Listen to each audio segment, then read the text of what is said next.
At the time of the suffering and death of Jesus Christ, the part of soldiers is very important. Like the chorus of a song, they are marching again and again. They cruelly broke the silence entering Gethsemane when Jesus had just finished his prayer.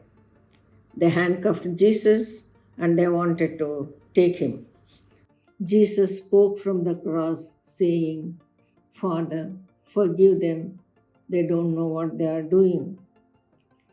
We see Jesus praying for the soldiers and to the crowds and to the governors and to all of us.